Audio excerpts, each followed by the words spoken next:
Hello बच्चों। हमारा प्रश्न है कक्षा कार्य की सहायता से ऑक्सीजन परमाणु में परमाणु क्रमांक 8 इलेक्ट्रॉन को वितरण को दर्शाइए। चलिए समझते हैं इस प्रश्न को। बात की जाए इस प्रश्न की मुख्य अवधारणा की, तो मुख्य अवधारणा में हमें ऑक्सीजन का इलेक्ट्रॉनिक विन्यास सीखना होगा। ऑक्सीजन जिसका परमाणु संख्या कितना होता है, 8 होता है। ऑक्सीजन परमाणु संख्या कितना होता है, 8 होता है। तो परमाणु संख्या अगर 8 होता है तो Z equals to P equals to E होता है, क्योंकि किसी भी अगर उदासीन परमाणु है तो उसमें इलेक्ट्रॉन और प्रोटॉन की संख्या बराबर होती है। और क्या होता है कि हमारा जो परमाणु संख्या होता है वही हमारा प्रोटॉन का संख्या होता है। अगर परमाणु क्रमांक 8 है तो प्रोटॉन की संख्या 8 होगी, और चूंकि उदासीन होगा तो इलेक्ट्रॉनों की भी संख्या 8 होगी।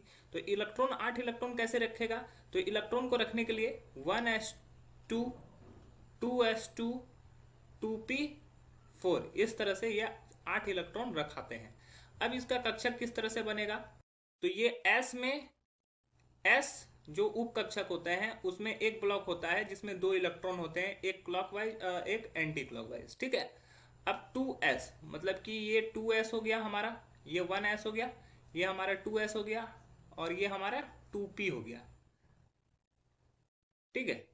अब इसमें P में S में कितने इलेक्ट्रॉन है, 2 इलेक्ट्रॉन है, एक क्लॉकवाइज एक एंटी क्लॉकवाइज।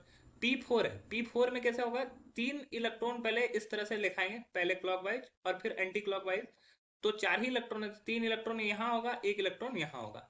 इसमें अयुग्मित इलेक्ट्रॉन 2 है। तो इसी तरह से ऑक्सीजन परमाणु की कक्षा कारक की सहायता से ये होता है। ठीक है। इसके अलावा अगर मान लो कि ये हमारा क्या है, ये हमारा समझ लो नाभिक है। नाभिक के बाद ये पहला कक्षा है। ठीक है। पहला कक्षक में कितना इलेक्ट्रॉन है, पहला कक्षक में 1s2 दूसरा इलेक्ट्रॉन, और दूसरे कक्षक में कितना इलेक्ट्रॉन है, 4 + 2 6। तो यहाँ पे 2 इलेक्ट्रॉन इस तरह से होगा, और दूसरा जो कक्षक है उसमें कितने इलेक्ट्रॉन है, 6 इलेक्ट्रॉन है। तो इस तरह से भी ऑक्सीजन रह सकता है, वो परमाणु। तो आशा है यह प्रश्न आपको समझ में आया होगा। धन्यवाद।